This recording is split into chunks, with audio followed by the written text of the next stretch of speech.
એટલે ખાસ તો આમાં સત્સંગ કઈ કરવા જેવો છે નહીં. વસ્તુ શું છે કે આજે આપણે જ્યાં મેળાવડો થયો બધા ભેગા થયા, વિનુભાઈના ફેમિલીનું ધન્યવાદ કે ભાઈ એને ગુરુ કૃપા થઈ અને આવું આયોજન કર્યું, એમને બધાને આપણે દંડવત પ્રણામ કરીએ.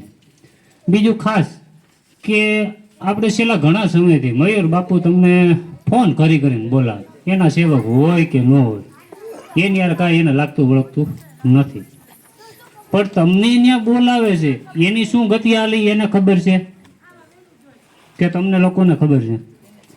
તો તમને બધાને ઉપદેશ થયો છે તો ઉપદેશમાં શું સમજાયું છે એ તો ધ્યાન હોવું જોઈએ કે ન હોવું જોઈએ? તો તમે ફાફા મારશો તો ક્યાંથી તમારો મેળ પડશે? હવે આવી ગમે એટલે તમે ગમે એ વાણી આજીવન તમે સાંભળો ને તમારું જિંદગીમાં ઉદ્ધાર ન થાય. એટલે સમજવું તો પડે ને, આપણે ગુરુના બાળક છે તો આપણે જેમ થાય મન થાય એમ હાલી એમ ના આવે. મેન કહેવાનો હેતુ એ કે આપને ઉપદેશ થયો છે તો આપણે જાજા સત્સંગ ના સાંભળ્યો કાંઈ નહીં. હું તો કોઈ બાપુને તમે પ્રણામ નહોતો કરવો ને કાંઈ જરૂર નથી, તમને બનાવી દીધા. આપણા માટે દંડવત પ્રણામ રૂપ છે, પણ સમજવા માટે તો આ વસ્તુ લેવી જોઈએ ને. કે પછી હવે જેમ આપને હાલે એમ હાલવા મળીએ તો આપણે જે કાંઈ જૂની રૂઢીમાં હતા એ હારા મારી રૂઢી હતી. હવે કાંઈ પણ વાણી આવે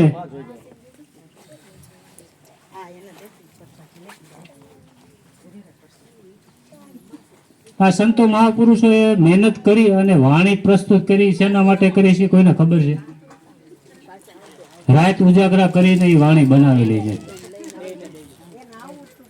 અને એ આખે કોઈનું જીવન છે. એમાં એમને નથી, આપણી જેમ નથી કે હાલો આવ્યા ખાઈ લીધું પી લીધું ભાગી ગયા પૂરું થઈ ગયું. એટલે વાણી રહીને એ તમને ઉપદેશ તરીકે છે, તમારે એને સમજવાની છે તો તમારો ઉદ્ધાર થાય. બાકી વાણી તેની રીતે નિંદન દેવાની કાંઈ ફેર નથી પડવાનું, એ આજીવન રહેવાની. કબીર વહી ગયા તો આપણા કોઈ હગા નથી થતા, સમજી લેજો. કાયદેસર રીતે ન થતા, વ્યવહારિક દ્રષ્ટિથી જોઈએ તો. પણ એની વાણી શું કહેવા માંગે એ તો જોવું પડે કે ના જોવું પડે? એટલે મારે તો ખાસ વિશેષ તો હું ન કહી શકું, પણ જેટલા પણ આપણે ઉપદેશી છે કાંઈ ના કરી શકીએ તો કાંઈ નહીં. આપને જે ઉપદેશ થયો આપણે બાપુએ અંદર વાત કરી, એને વારંવાર પૂછ્યું કે ભાઈ મેં શું વાત કરી. આપણે એટલો માહોલ બેઠો હતો. હવે પહેલા ઉપદેશની તમને જે વાત કરે એ તમારા લક્ષ્યમાં નથી તો આપણે ક્યાંથી ઉતાર થાય? વિચાર તો કરો તમે. કેમ કે આ જે વસ્તુ રહી ને, આ લાખો કરોડનો સત્સંગ નથી. સત્સંગ હંમેશા બે વસાળ જ થાય, એક વક્તા હોય બોલતા હોય અને શ્રોતા હોય સાંભળતા હોય. વક્તામાંથી જે સીધું છૂટે ને એ વક્તા સીધું ગ્રહણ કરી લે ને તો કામ બને એવું છે. નકર તો જે વાત જ્યાંની છે ને એમનું તત્વ વહી જાય. કેમ કે કોઈના ઘરની કોઈના બાપુજીની છે નહીં, જેની છે એની જ છે. એટલે ખાસ બીજું તો હું ના કહી શકું, કેમ કે મારે માટે બધા પ્રેમ જ છે, આ કોઈ વેમી નથી. પણ તમે જે પ્રકારે જોવો એ પ્રમાણે પ્રસ્તુત છો. કેમ કે એમાં મારી કઈ કોઈ જાતની લાયકાત નથી, પણ કૃષ્ણએ કીધું છે તમે જે પ્રકારે જો એ પ્રમાણે હું છું. એટલે મારું રૂપ તમારે ઉડી જાય. વાંધો ક્યાં પડે છે? ઉપદેશ આપને થયો છે એ સ્વરૂપનો થયો છે. કેવો થયો? આપને રૂપમાંથી નીકળીએ તો સ્વરૂપની ખ્યાલ આવે ને. રૂપમાં જ આપણે દાખલા તરીકે તમે મને જોવો સીધો હું જયંતિભાઈ દેખાડજો એટલે તમારે બે જિંદગીમાં ભેગું ન થાય. એટલે થોડો આપણે એમ કે હું એમ જ કહેતો કે તમે લોકો પાછળ જો, તમે ઘણા બધા મારાથી આગળ છો, દંડવત પ્રણામ છે. પણ કહેવાનો ભાવાર્થ એ કે કદાચ તમારી જે યાત્રા છે, એટલે મારો ખાલી એક જ નિર્દેશ છે કે આ જેટલા બી જ્યારે સત્સંગ થતા હોય એમાં મારું કોઈ જાતનું કાંઈ ના હોય. ઓલાની લીલા હોય. મેં એનું નામ જાદુગર આપ્યું છે, જાદુગર છે. તમે જે પ્રકારે એને જોવો ને એ પ્રમાણે તમને પ્રસ્તુત કરી દે. યાર તમે શું સમજો છો? તમે મને ક્રોધી સમજો એટલે સીધા ક્રોધી હોય. એની લીલા એવડી છે યાર. તમે આ માયા બધા માયા કરે. જિંદગીમાં ઈશ્વરની કોઈ દી ક્યાંય માયા હોય, એની લીલા હોય, માયા ન હોય કોઈ દી. પણ એ આપણે માયા રૂપે જોઈએ એટલે માયા દેખાય છે. આજે તમે સ્ત્રી રૂપે છો એટલે માયાના રૂપથી જો એટલે મને માયા જ દેખાય. માયા કોઈ દી ઈશ્વરમાં હોય જ નહીં, જિંદગીમાં ન હોય માયા. પણ જે વસ્તુ આવે છે એને આપણે કોઈ રીતે સમજવાની જ કોશિશ નથી કરતા. એટલે સંતો આ લોકોને શું છે કે એનો સમય થાય વહી જાય, એટલે તમને સારી વસ્તુ આપી છે, એટલે તમે રાગ દ્વેષમાં તો રહ્યો છો, એનાથી ઉપર ઉઠાવવાની તે વાત કરે છે. તમને ઉપદેશ શું થયો? નામરૂપ ગુણનો થયો. હવે ને વિચાર્યું ક્યારે નામરૂપ ગુણ કોના હોય? આ ભાઈ શ્રી હમણાં આપણે અશ્વિન મહારાજે ભજન વાણી ગાય, ગુરુજી મારો આવેલ મનખો સુધારો. હવે કાયદેસર રીતે આપણે ખામી નથી કાઢતા, આપણે સમજૂતી એક થાય એના માટેનો વિષય છે. કેમ કે જીવ ગતિની વાણી હતી. તમે જ્યારે જીવ ગતિમાં હોય ને ત્યારે એ વસ્તુ તમને લાગુ પડે. એની પહેલા એને વાણી ગાય આત્માની કીધી. કઈ કીધી? તો તમને ઉપદેશ શેનો થયો? આત્માનો થયો. તો હવે તમે આત્માનો ઉપદેશ થયો હોય અને તમે 84ની વાતો કરો તો જિંદગીમાં તમારે ભેગું થાય. વાત તો સમજવી પડે ને. 84 છે તો કેમ છે, જીવ છે તો કેમ છે, શિવ છે તો કેમ છે. આ લોકોએ આપણી સાથે જે કાંઈ એમાં 3-4 કલાક કે 5 કલાકનો સમય ગાળ્યો એ કાંઈ આપણે હગા તો થતા નથી કાયદેસર રીતે. આપણે એને કાંઈ દેવું નથી. છતાં એ આપણા માટે જો એટલું બલિદાન દેતા હોય તો આપણી એટલી તો ફરજ બને ને કે આપણે એ જે વાત કરે છે વિચારીએ તો ખરા જ. આમાં બે વસ્તુ જ છે, તમે નિરીક્ષણ કરશો. કાની બે હોય, આંખે બે હોય, રાત હોય, દિવસ હોય, અંદર બહાર. એટલે આ બધી વસ્તુ આપને જોવા, આ જેટલું રહ્યું ને એ બધું નિરીક્ષણમાં તમે કરો મજા જ છે. આત્મજ્ઞાની દુઃખી ન હોય કોઈ દેનું કારણ શું છે કે એને બધું દેખાય છે નજર સામે. કઈ રીતે દુઃખી હોય? તમને દુઃખની પાર તો બતાવી દીધા ઉપદેશમાં કે ભાઈ તમે છો તો આ છો જેમ છે એમ. હવે ત્યાં ધ્યાન જ નથી રહેતું આપણે, એટલે દુઃખી. ઘણી વાર આપણે સત્સંગમાં જઈએ તો અરુણ બાપુ કહેતા હોય કે ભાઈ ધંધે લાગવું હોય તો અહીં ધક્કો ખાતા નહીં. પણ હવે વાત કરે છે એ આપણે સમજાવી તો જોઈએ ને, નકર હળીએ પછી ચાલુ જ રહેવાની છે. તમને કોઈ પણ જગ્યાએ આનંદ મળે તો તમે જાઓ. અહીંયા જાય તમને તિરસ્કાર કોઈ કરી નાખે તો તમે વહી જાઓ ને. તો પહેલાં તો આપણે ગુરુના બાળક છે, તો પહેલાં તો આપણી અંદર થોડીક એટલી તો વિવેક બની શકે. ક્યારેક એવું આપણાથી ભૂલ થઈ જાય તો આપણે માફી માગી લેવી જોઈએ, અથવા તો બનતી કોશિશ છે અવિવેક ના થાય એનું તો પહેલાં આપણે કાળજી રાખવી પડે. આપણે ઉપદેશ થયો હોય, સતનામનો ઉપદેશ થયો હોય તો સત્ય શું છે એ આપણને ખબર હોવી જોઈએ. આજે હું એમ કહું બોલે બીજો નથી, પરમેશ્વર છે પોતે, આ બધે સંતોએ કહી દીધું. એ એમ નથી, એને સમજવું પડે. બોલે એ બીજો નથી ને પરમેશ્વર છે પોતે. કેમ કે સિંહ નહીં છે તો જાવલીની હામાં કાં નથી જવા. તમે જો એ કેપેસિટી હોય તો સિંહ તમને કંઈ કરી ન કે એ ફાઇનલ વાત છે. ત્યાં વિશ્વાસ નથી રહેતો. કેમ કે બોલવાનો વિષય ને અનુભવનો વિષય બે અલગ પડી જાય.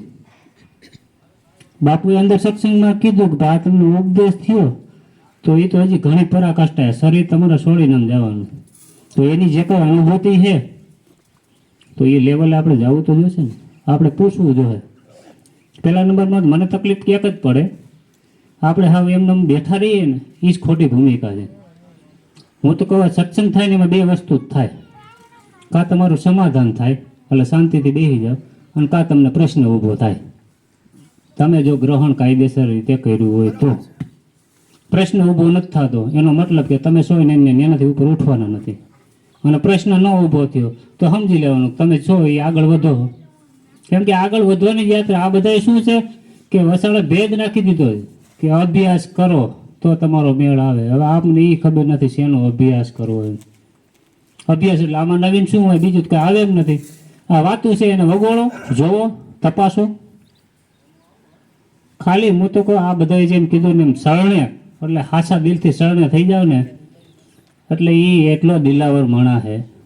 તમને એવું સામે આપશે ને કે તમે થાકી જાઓ લેવાનું.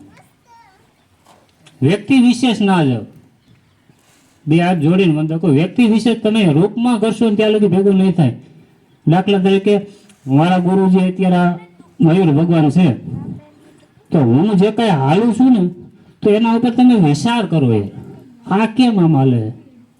કેમ કે મારા બાયોડેટા કાઢશો ને ત્યાં લગી તમને નહીં ખબર પડે. દરેક સંતો તમારી ઉપર તમને નજર રખાવે. હું લઈને કહે કે તમે તમારામાં રહ્યો, તમારામાં ક્યારે રહી શકો? વાણી જ્યારે આવે ને એ વાણી તમે વિચારો ત્યારે. કેમ કે અત્યારે જે કાંઈ વાણી હાલતી હતી મારું ધ્યાન હતું. મારી દ્રષ્ટિએ રિયલ વસ્તુમાં આપણે હોતા જ નથી. તો પ્રશ્ન જ ન ઉદ્ભવે. જ્ઞાની એટલે હંમેશા ગુરુજી જ જ્ઞાની છે. જેને આપણે સદગુરુ કહીએ ને, જે બધાનો બાપ છે, આપણે બધા એના બાળકો કહેવાય. એ બે નથી, પણ આ બધી વસ્તુ આપને શું થાય, આપણે દ્રષ્ટિ આપને ગુરુજી આપી છે. હવે એ દ્રષ્ટિ ખોલીએ તો આપને ચોખ્ખું દેખાય. આપણી નજરથી આપણે જોવું છે એટલે એમાં ભેગું થાય નહીં. ઘણા બધા સંતો પુરુષો કહેતા હોય કે આ સાચી વાત છે, એ ઉપદેશી હોય એને ન કહેવાય. ઉપદેશ જેને ન લીધો ને એને ન કહેવાય. હું ગેરંટી મારીને તમને સાઈન કરી દઉં, તમે ગમે એને કહો કોઈને ખબર ન પડે. આ કાંઈ એને કંઈ લીલા કંઈ જઈએ તેવી થોડી હોય. હવે આ ઉપદેશી છે એને નથી ખબર પડતી, તો ઓલાને ક્યાં જ ખબર પડે? હવે એના મને આપણામાં કઈ લાંબો ફેર નથી, એને બિચારાને ખ્યાલ નથી, ને આપણને ખ્યાલ આવી ગયો છતાંય આપણે જાગવું નથી. બસ આટલો ફેર. ઈશ્વરમાં જ બધું બનેલી વસ્તુ હોય તો આપણે ઈશ્વરમાં ન હોય તો હેરાન થાય તો વાંધો કોનો, આપણો કે એનો? હું તમને તકલીફ દઉં છું, તમારી પાસે 17-18 રસ્તા છે. હું તમને તકલીફ દઉં છું એટલી તમને ખ્યાલ આવે ને કે આ રસ્તેથી આ તકલીફ આપે છે, આપણી પાસે બીજા રસ્તા તમે ફેરવી ગયો. પણ ધરાહાર તમે એ રસ્તે જાઓ તો શું કરવાનું? હેરાન નથી થવાનું. એટલે આપને ઉપદેશ જે આપ્યો ને એ લીલા લહેર કરવા માટેનો આપ્યો હોય ને, લીલા લહેર જ છે એમાં. પણ જ્યાં લગી દ્વૈત ભાવ રહે ને ત્યાં લગી એ વસ્તુ નથી સમજાયું. આજે હું ગમે ત્યારે ગમે એની યાર વાંચું છે તો કરવું હોય તો મારે કઈ એવું ન હોય કે ભાઈ મને કોઈક માને. એ ઓલાનો કલર હોય, એ એની રીતે પકડી લેતો હોય. મને ન ખબર, હું ઘણી કોશિશ કરું કે ભાઈ મારે નથી બોલવું, આમ વાત નથી કરવી, મારે ન હાલે યાર. મારી કોઈ થોડી તાકાત છે? કેમ કે ડાયરેક્ટ કનેક્શન હોય, ડાયરેક્ટમાંથી આવતું હોય, એને કંઈક દેખાતું હોય ને એ બધું પ્રસ્તુત કરતો હોય તો શું કરવાનું? એટલે ખાસ બે હાથ જોડીને વંદન બધાને, જેટલા બધા તમે સત્પુરુષ જ છો, કોઈ તમે નબળા નથી. કેમ કે તમે નાના ને હું મોટો ને જ્ઞાનમાં એવું ના હોય. જ્ઞાનમાં બધા સેમ સરખા હોય છે. આજે તમને ઘટતું હોય તો તમે પૂછો, મને ખબર પડતી હોય તો મારી ફરજ બને મારે તમને કહેવું જોઈએ. એને પ્રેમ કહેવાય. પ્રેમમાં આપણે વાત થઈ પૂરું થઈ જાય, એમાં આગળ વાત ના આવે. જ્યારે તમને ખાસ મુદ્દો આ એ છે કે આપને ભક્તિ આપી. શું આપી ઉપદેશમાં? ભક્તિ હવે આપને સમજાતું નથી, સમજાય નથી, ત્યાં લગી આગળ ના વધી ગઈ. આપણે કોઈ દી ગુરુજીને પૂછવું નથી, અને ગુરુજી કેટલા કૃપાવાળા છે કે એને કોઈ દી સામે કેવું નથી. હું તો જેમ જ વાત કરી, મને જેમ પ્રસ્તુત થાય એ પ્રમાણે. મારે તો કોઈની પાસે કઈ લેવાનું તો કઈ બીજું તો કઈ છે નહીં. મને દેખાય છે કે આ લોકો બિચારા હેરાન થાય છે તો વાત હું મૂકતો હોય, માનો તો તમારી છે, ના માનો તો મારી નથી. આવતો હોય પ્રવાહ. પછી એવું ન હોય કે ભાઈ તમે નથી માનતા, હું મનાવવાની કોશિશ કરું. યુગોથી એકને એક વાત હાલી આવે તો આપણે કોઈ એવો પ્રશ્ન નથી થતો. આ બધા આત્મા પરમાત્મા કરે હાલા ઠાકતા નહીં હોય. આપણે તો થોડાક વારમાં ઠાકી જઈએ. પણ આ વસ્તુ એમ ઠેરાય એમ નથી. કયા સમયે ને કયા સંજોગે કઈ રીતની વસ્તુ બની જાય એનું નક્કી નથી. આપણે ત્યાં વર્ષોથી સત્સંગ હાલે અરુણ બાપુને, ત્યાં જે સત્સંગ હાલે એના બધા વિડીયો તમે ખાલી ખોલજો, એમાં તમને કાંઈ નવીન જોવા નહીં મળે. છતાં એ એકને એક વાત ઉલ્લેન કરે એવું કોઈ આપણે વિચાર જ નથી કર્યો. કેમ કે મુખ્ય મુદ્દો જ આ છે કે આત્માને તમારે જાણવું હોય તો પહેલા સંતો મહાપુરુષો એટલી હાઈટ ઉપર વહી ગયેલા હોય છે કે એ આપને રમકડું પકડાવે નહીં ને ત્યાં લગી ભેગું થાય નહીં. એટલે એને તમને રમકડું પકડાવ્યું, તું ક્યાંથી આવ્યો, ક્યાં જવાનું, એટલે ત્યાંથી તમારી હોળી ચાલુ થઈ. હવે આ રમકડું મૂકવું હોય તો સતગુરુ સિવાય તમારો મેળ ન આવે. જેમ કે જે સતગુરુ એટલે એમાં કોઈ ભૂમિકા નથી, પણ જે સત વસ્તુને જે સમજી ગયા છે એ કોઈ પણ પુરુષ હોઈ શકે. એને તમે મળો તો એ રસ્તો બતાવ્યો કે વિનુભાઈનું ઘર છે, તો મેં જોયું હોય તો હું કોઈકને કહી આગું ભાઈ અહીંયા તમે જતા રહ્યો, હેરાન નહીં થાવ, તમને સીધું જડી જાય. એટલે સતગુરુ મહારાજ જે છે એ રસ્તો બતાવે છે, અને આ આખી લીલા એની જ છે. સતગુરુ એને જ આ ખુલ્લું મૂક્યું ઓપ્શન કે આ પકડે ને તો આ મારી ઝાડમાં આવી જાય, આ છૂટી જાય ચક્રમાંથી. ચક્રમાંથી છૂટવું એટલે કાંઈ નવીન વસ્તુ નથી કે જે વસ્તુની આપને જાણકારી નહોતી અથવા તો હતી એને આપણે ભૂલી ગયા. એ લોકો આપને જ્ઞાન દ્વારા સમજાવે કે ભાઈ તું જેને જે સમજસ એ તું નથી, તું હકીકતમાં આ વસ્તુ જો. ભાવિ બતાવી દીધું પછી આપણે તો ઓમાં જ રહેવું, ટેવ જ ઈ પડી ગઈ છે યુગોયુગથી. હવે એના માટે ત્યાં સંતો પુરુષોએ સત્સંગનું આયોજન કર્યું કે તમે સત્સંગમાં આવો, સત્સંગમાં આવો. હવે આપણે સત્સંગમાં નથી જવું તો ક્યાંથી મેળ પડે? આ 2-3 દી પહેલા હમણાં સત્સંગમાં ગયા હતા, ગોરધન મહારાજ કહેતા હતા એ કે હાલો આપણે કામે જઈએ, તો કામની અંદર આપણે કામ કરીએ એ પૈસા ના આપે તો આપને જવું ન ગમે એમ. તો આપને ઉપદેશ થયો હોય, સતનામનો ઉપદેશ થયો હોય, આ તમે આની કોઈ કિંમત જ ન કરી એવી વસ્તુ તમને મળી, પણ એ વસ્તુનું ધ્યાન પડે તો થાય ને. આપણે દ્રષ્ટિ આપી, એ દ્રષ્ટિ નથી લઈ, આપણે કોઈ જાતનું કંઈ કરવું જ નથી તો ક્યાંથી મેળવવાના? હકીકતમાં આ સંતો જેમ કે કાંઈ નથી કરવાનું, એમ નથી જ કરવાનું. આમાં કંઈ કરવામાં ગયા તો ધંધે લાગવાનું જ છે, ફાઇનલી વાત. ખુશે મેળ્યું જ છે, એને તો ખાલી નિરીક્ષણ કરીને જોવાનું છે.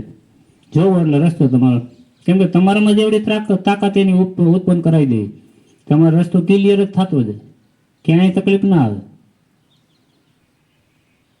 એટલે ખાસ વિનંતી, વિશેષ તો હવે નથી કહેતો, પણ જે કાંઈ વાણીઓ રહી, હું તો કોઈ સત્સંગમાં ના જઈ શકો તો પણ કાંઈ નહીં. આજે આ લોકોએ મહેનત કરીને ઘણા બધા જાતના પુસ્તકો મૂકેલા છે, જેમની અમૃત વાણીઓ છે. જ્યારે હું તો નથી કરી શકતો, પણ છતાંય તો મારા લાઈન અલગ છે. હું યુટ્યુબમાં એમ લાભ લઈ લઉં, પણ લઉં છું ઘણા બધા ફોનમાં. અત્યારે આ ફોનનું માધ્યમ કંઈ જેવું તેવું ના તમે સમજો, કેમ કે સતગુરુ જે છે ને, કાયદેસર સતગુરુ, એ જે બોધ આપી દે ને પછી એને કોઈને તો ડર જ ના આવે, એના બાળકને એની ઉપાધિ ના આવે. ત્યારે તમે છૂટા થયા કહેવાય, અને એનાથી છૂટા તમે ક્યાંય થઈ ન શકો. એકવાર ત્યાં તમારું લાઈન જોડાઈ દે ને, એટલે કદાચ ગમે એવા આ ધરતી ઉપર સહન આવે ને, ગમે એવું સત્સંગ કરતા ગમે એ કરતા આવે, ત્યાંથી ને જેવો પ્રવાહ આવે. આ મારું પોતાનું નિરીક્ષણ છે એ કહું છું કે જ્યારે હું ચાલુ થયો ને ત્યારે મને ઉપદેશમાં કાંઈ ખબર ન પડતી. મેં મારા સાક્ષી ગુરુ આ વેનુભાઈ છે, બહુ હેરાન કર્યા, પૂછવાય નહીં. અને અમારે તો જે મહેફિલ જામતી ને તમને થાય બાધી પડશે હમણાં, એવી રીતે હું એને એમ કહું કે આ લોકો એમ કે વાણીથી પર છે ને આ છે તે છે, આ બધી ખબર કેમ પડી? આપને સમજાઈને ત્યાં લઈ કેમ મેળ આવે? સમજવું તો પડે ને, જેમ છે એમ આવડે ગમે કે એમનું ધોડ્યા જાય તેનો મતલબ શું? એટલે હકીકતમાં સમજનો વિષય છે. તમે વિચારથી બંધાણા હો, સદગુરુ મારા તમને વિચાર એક આપે છે, હકીકતમાં તું સમજે એવું કંઈ છે નહીં, જે છે એ આ છે. એટલે ત્યાં આપણે રહેવાનું, વાણીમાં જ આવે છે, સંસારમાં સરસ્યો રહે, મન રાખ મારી પાસે. તેનો મતલબ શું? કે આ બધી ક્રિયાઓ તમારે કરવાની, આમાં છેટા ભાગી જાય મને નથી કોઈ, ભાગવા જાય તો નથી મેળ આવે. તમે ભાગીને કેટલાક ભાગશો? પણ બધાયનું બંધારણ, માનસિકતા બધી અલગ અલગ હોય છે, ઉપદેશ એક હોય છે. આ જેટલા આમાં માથા છે ને બધાયનું અલગ અલગ તમને નીકળશે, પણ તમે ઠરીને શાંતિથી બેસો તો તમને ખ્યાલ આવે. કેમ કે અનુભવ વાણી બધા પાસે હોતી નથી. હું મારી દ્રષ્ટિથી વાત કરું, તમે કોઈ લેતા નહીં, કેમ કે તમને પાછું અલગ વસ્તુ થશે, એટલે સમજવા માટે લઈ આગો, તમારી જ વાણી છે. પણ કહેવાનો ભાવાર્થ એ કે જે વ્યક્ત કરે, હું પેલા ઘણો સમય પહેલા વિપસ્સીના ગયો, તેમાં ઘણા બધાને ખ્યાલ આવી છે. હવે વસ્તુ એ મેં વિચારી ખોટી ન હોય, પણ બધાય માટે લાગુ ન પડતી હોય. દવા ડૉક્ટર આપે ને બધાને લાગુ ન પડે, કેમ કે આમાં અલગ અલગ રસ્તા છે. આપણે મયુર બાપુ અત્યારે હાલે છે, તો એ ક્યાં રસ્તે હાલે છે? એટલે એને પ્રાપ્ત થાય, ન પ્રાપ્ત થાય એવું ન હોય. કોઈ જ્ઞાન માર્ગમાં હાલે, કોઈ ભક્તિ માર્ગમાં હાલે, કોઈ યોગ માર્ગમાં હાલે. આ બધા અલગ અલગ માર્ગ છે, પણ તમને જે સરળ પડે એ માર્ગ ઉપર હાલો. તમે હું કરતો હોય એ તમે કરો તો ભેગું ન થાય, પણ તમને હેલું ક્યાં પડે? મયુર બાપુ ગમે ત્યાં તમે કહો ને એમ કે તમને મજા આવે એમ કરો, તો હાસે હાસે ખોટે ખોટે આમાં હાલો. એની ભૂમિકા શું છે કે હાલવાનું ચાલુ કરશે ને એકવાર એટલે ગમે ત્યારે મંજિલે પૂગી જાય. પણ નેન પીડ્યો રહે ને તાનું ભેગું થાય નહીં. એટલે ખાસ વિશેષ તો નહીં, ઘણા બધા આપણે આ સંતો મહાપુરુષો છે, જે કંઈ વાણીઓ છે એને વિચારો, એમાં મંથન કરો. ના ખબર પડે તો જે મહાપુરુષો સંતો પુરુષો છે એને પૂછો. હું તો કહું ખાલી તમને જે આંખ આપી, દ્રષ્ટિ આપી છે ને, ગુરુની દ્રષ્ટિ, તમારી ન સમજતા હો, તમારામાં ભેગું થાય એવું નથી આમ. કેમ કે એમાં અભ્યાસ મેળ આવે. ગુરુએ જે આપને જ્ઞાન દ્રષ્ટિ આપી એમાં તમે ધ્યાન દઈને ખાલી બેસશો ને એટલે ગમે તે વાણી છે ને તરત તમારું સમાધાન થઈ જાય. ન થાય એવું બને જ નહીં. એટલે સત્સંગ એટલે હકીકતમાં સત્સંગ કરવાનો વિષય જ નથી. સત્સંગ આપણે જે કહીએ ને આ સમજનો વિષય છે. સમજથી આપણે હેરાન થઈએ છીએ અને સમજથી ને છૂટી આવીએ. સાદું ને સિમ્પલ આપણે એક્ઝામ્પલ આ બધા શું આ વાતોથી ને તમને સમજાવવાની કોશિશ કરશે કે ભાઈ આ ઓલા આમ થઈ ગયા, ફલાણા આમ થઈ ગયા, આમ થઈ ગયા. થાય છે એવું એ વાતમાંથી જે મર્મ છે ને એ લેવાનો છે ને આપણે કરી જઈએ વાતમાં, એટલે ભેગું થાય નહીં. એનું મર્મ ક્યાં આપણે ઉઠાવીને લઈ જાય છે એ પકડી લો, વાત પૂરી થઈ ગઈ તમારે. આમાં કીધું કે આત્માને ઓળખી લો એટલે 84 નથી. હવે તમને ઉપદેશ છે, તમને ખબર જ છે આત્માનું 84 હોય બતાવે મને કોઈ, તે સમજનો મુદ્દો છે. તે વિચારવું તો પડે ને આપણે. અને કદાચ 84 હોય તો આપને શું ફેર પડે? ઈશ્વરની લીલા છે, ઈશ્વરમાં આપણે રમતા હોય. ઉપાધિ ને આપણે શું છે? જલસા કરો ને યાર, ખાઈ પીને મોજ. આપણે કોઈને કાંઈ જાજુ ન આપી દે તો કાંઈ નહીં, આપણી અંદર થોડું ઘણું કાંઈક એવું પ્રાગટ્ય થયું હોય ગુરુ કૃપા છે તો કોઈક હેરાન થતું હોય તો આપણે ખાલી એને વાત કરી શકીએ. કેમ કે એ સ્વતંત્ર છે. અહીંયા હરેક વ્યક્તિ સ્વતંત્ર છે. તમે ગમે એમ એને કોશિશ કરશો ને એ જિંદગીમાં નહીં બંધાય. આ તો હું કદાચ મને હોય તો મને ફાંકો હોય કે હું આને બાંધી લઉં, એ તાકાત વધે. સામે એ તત્વ છે કોઈના બાપથી બંધાઈએ. આ તો એને ખબર નથી એટલે એને ખબર પડશે એટલે પૂરું થઈ ગયું. બોલો સદગુરુ મહારાજની જય.